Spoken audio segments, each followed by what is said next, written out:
Assalamualaikum warahmatullahi wabarakatuh. Salam sejahtera bagi kita. Shalom, Om Swastiastu, Namo Buddhaya, salam kebajikan, Horas.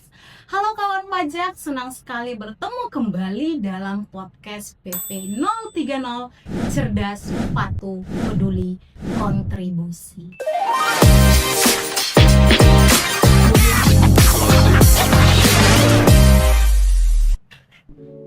Pada podcast episode 22 ini, senang sekali saya Julia Resolin selaku host yang akan menemani kawan pajak membahas topik perpajakan yang sangat menarik, yaitu yuk kenal lebih dekat PMK 15 tahun 2025. Dan tentunya kawan pajak, agar kawan pajak lebih dekat lagi dengan PMK 15 tahun 2025 ini, kita akan ditemani oleh narasumber kita, yaitu Kak Purnamasari Saragi selaku penyuluh pajak Kanwil DJP Sumatera Utara 2. Nih, halo Kak, gimana nih kabarnya hari ini?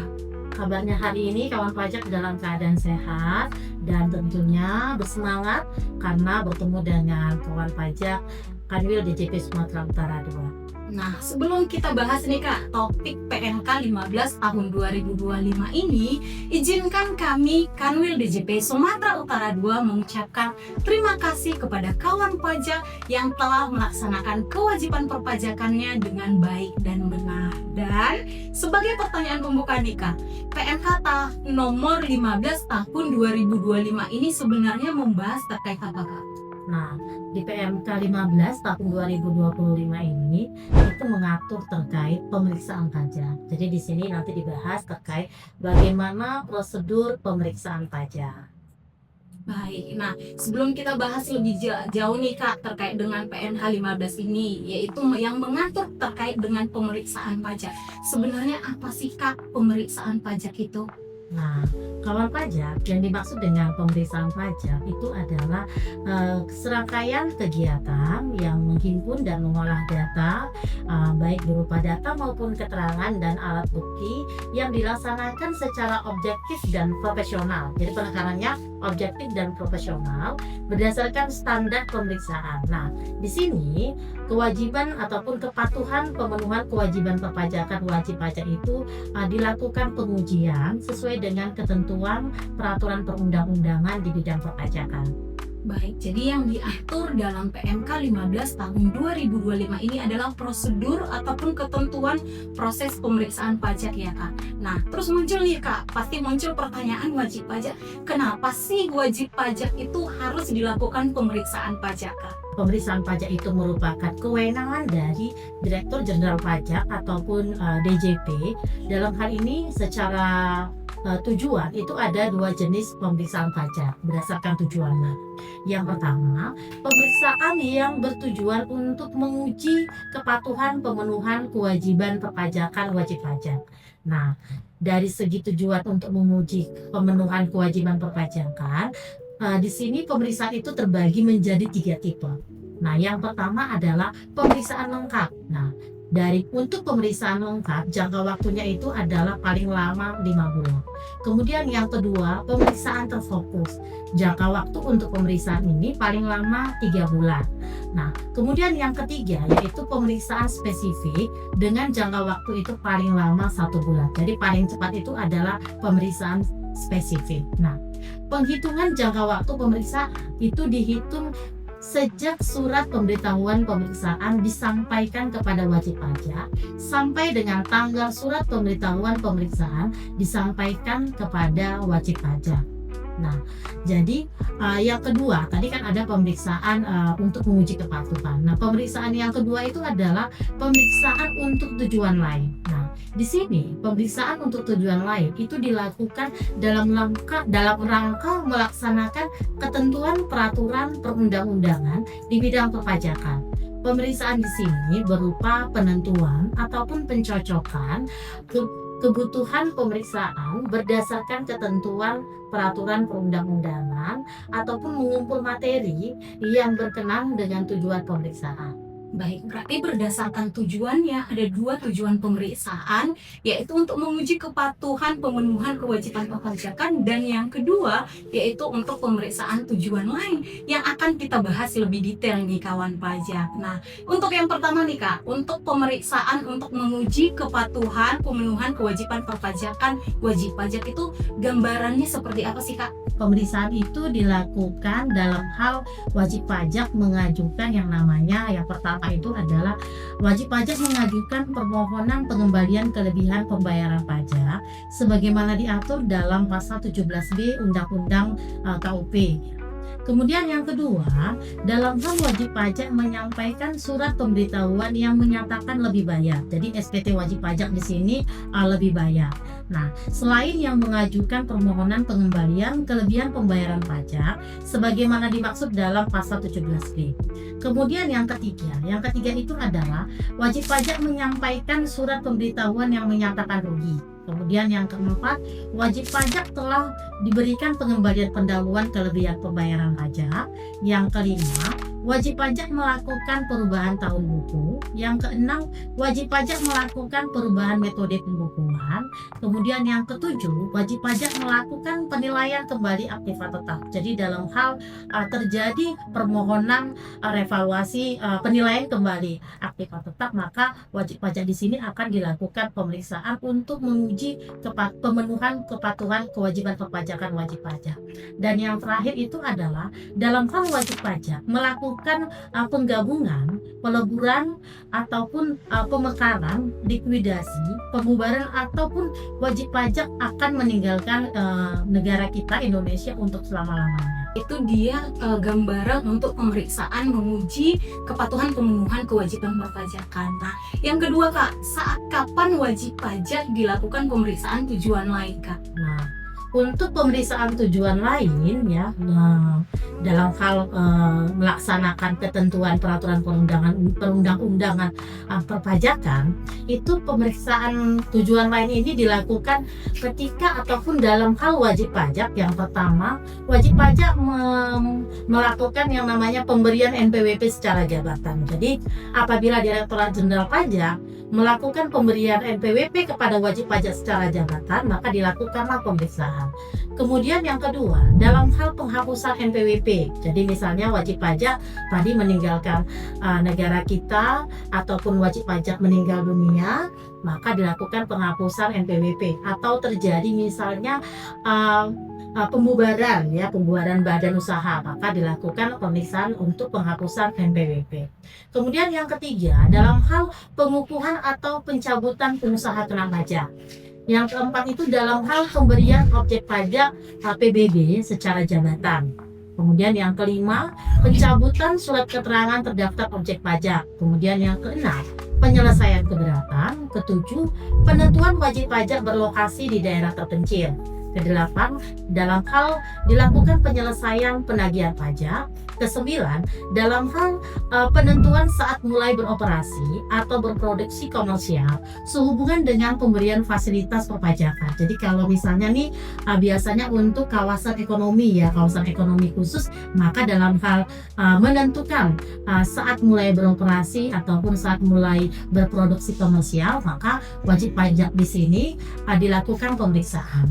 Kemudian yang ke-10 itu dalam hal kriteria lain untuk melaksanakan ketentuan peraturan perundang-undangan perpajakan. Jadi ini adalah beberapa kondisi yang menyebabkan dilakukan pemeriksaan pajak untuk tujuan lain. Baik kawan pajak, mudah-mudahan kawan pajak sudah dapat memahami kondisi yang seperti apa dilakukan pemeriksaan pajak. Nah Kak, ini kalau misalnya nih wajib pajak sedang dilakukan pemeriksaan, sebenarnya apa saja sih kewajiban yang harus dipenuhi oleh wajib pajak ketika sedang saat diperiksa Kak? Dalam hal dilakukan pemeriksaan pajak, sebenarnya kita tidak hanya punya kewajiban, tapi kita juga nanti memiliki hak sebagai wajib pajak dalam hal kita dilakukan prosedur pemeriksaan. Nah, dalam hal pada saat pelaksanaan pemeriksaan ada beberapa kewajiban yang memang harus kita penuhi sebagai wajib pajak. Yang pertama diantaranya itu adalah memperlihatkan ataupun meminjamkan dokumen kepada pemeriksaan pajak, kepada fungsional pemeriksa pajak. Jadi dokumen di sini bisa berupa buku, berupa catatan, ataupun dokumen yang menjadi dasar dilakukan pembukuan ataupun pencatatan oleh kita sebagai wajib pajak. Yang mana dokumen-dokumen ini berkaitan dengan penghasilan yang kita peroleh, berkaitan dengan kegiatan usaha kita, berkaitan dengan pekerjaan bebasnya kita, ataupun berkaitan dengan PBB terutang yang berhubungan dengan tujuan dilakukannya pemeriksaan. Kemudian yang kedua, jadi kita tidak hanya meminjamkan dokumen ya kawan pajak. Di sini juga sebagai wajib pajak kita berkewajiban untuk memberikan kesempatan kepada pemeriksa untuk mengakses ataupun mengunduh data elektronik. Jadi kalau kita menggunakan pembukuan elektronik, maka tentu dokumen ini wajib kita berikan kepada fungsional pemeriksa pajak. Kemudian yang ketiga, di sini kita juga berkewajiban memberikan kesempatan kepada pemeriksa pajak untuk memasuki dan memeriksa tempat, ruang barang bergerak dan juga barang tidak bergerak yang dipandang perlu guna kelancaran pemeriksaan. Misalnya nih, fungsional pemeriksa pajaknya mau minta melakukan pemeriksaan ke lokasi pabrik atau misalnya ke lokasi gudang. Nah, ini kita juga harus berikan kepada fungsional pemeriksa pajak untuk memasuki lokasi tersebut. Kemudian yang keempat yaitu memberikan bantuan kepada pemeriksa pajak guna kelancaran terlaksananya pemeriksaan. Kemudian yang kelima, di sini kita juga berkewajiban untuk memberikan data, informasi, keterangan atau penjelasan lisan atau penjelasan tertulis yang diminta oleh pemeriksa pajak. Termasuk kita harus memenuhi panggilan dari pemeriksa pajak untuk hadir di kantor Direktorat Jenderal Pajak. Nah, jadi kawan pajak, saat kita sebagai wajib pajak itu dilakukan pemeriksaan, yang paling penting itu adalah kita sebagai wajib pajak harus bersikap kooperatif agar pemeriksaan pajak dapat berjalan dengan baik. Ini poin penting sebenarnya ya Kak, agar kawan pajak harus bersikap kooperatif agar pemeriksaan dapat berjalan dengan baik. Karena tadi sudah disampaikan Kak Purnama nih, apa saja kewajiban yang harus kawan pajak penuhi sebagai wajib pajak yang sedang diperiksa. Nah, kalau tadi kita bicarain kewajiban Kak, kita sekarang bicarain haknya wajib pajak ketika wajib pajak tersebut diperiksa Kak. Sebagai wajib pajak, dalam hal dilakukan pemeriksaan pajak, kita tentunya juga memiliki beberapa hak. Di antaranya yang pertama adalah meminta kepada pemeriksa pajak untuk memperlihatkan tanda pengenal pemeriksa pajak dan surat perintah pemeriksaan. Ini poin yang paling penting. Jangan sampai kawan pajak menerima orang-orang yang tidak berkepentingan, ya, artinya yang secara fungsi bukan fungsinya.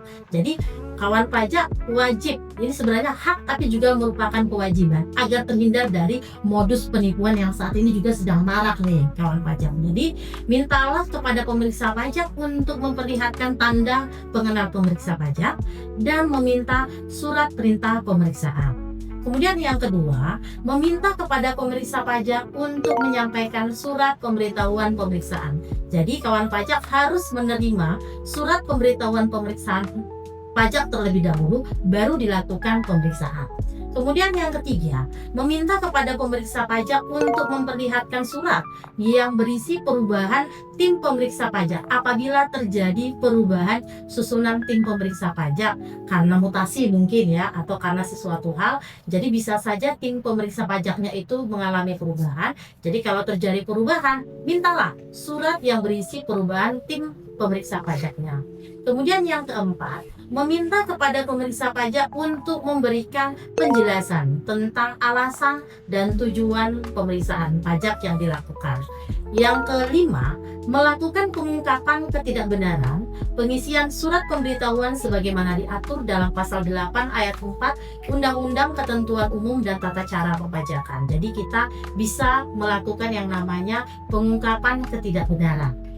Yang keenam yaitu menghadiri pembahasan akhir hasil pemeriksaan pada waktu yang telah ditentukan.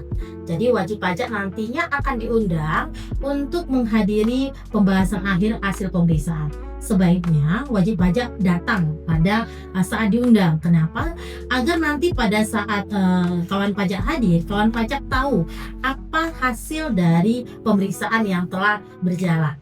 Kemudian yang terakhir itu kita memiliki hak namanya mengajukan permohonan untuk dilakukan pembahasan dengan tim quality assurance pemeriksaan.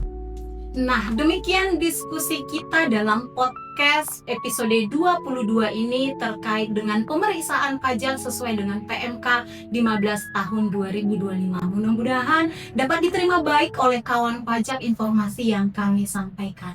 Nah, sebelum menutup podcast episode 22 ini, Kak, kira-kira ada pesan nggak, Kak, yang ingin disampaikan untuk kawan pajak yang sudah menonton podcast kita ini? Pesannya kawan pajak, apabila kawan pajak masih ada yang belum menyampaikan pelaporan SPT tahunan tahun pajak 2024, ayo segera laporkan SPT tahunan tahun pajak 2024 kawan pajak. Baik. Demikian podcast pajak PP 030 episode 22. Terima kasih kepada kawan pajak dan juga terima kasih kepada Kak Purnama sebagai narasumber. Sampai ketemu di podcast pajak PP 030 selanjutnya. Podcast pajak PP 030, cerdas, patuh, peduli, kontribusi. Pajak kuat, APBN sehat, Indonesia sejahtera.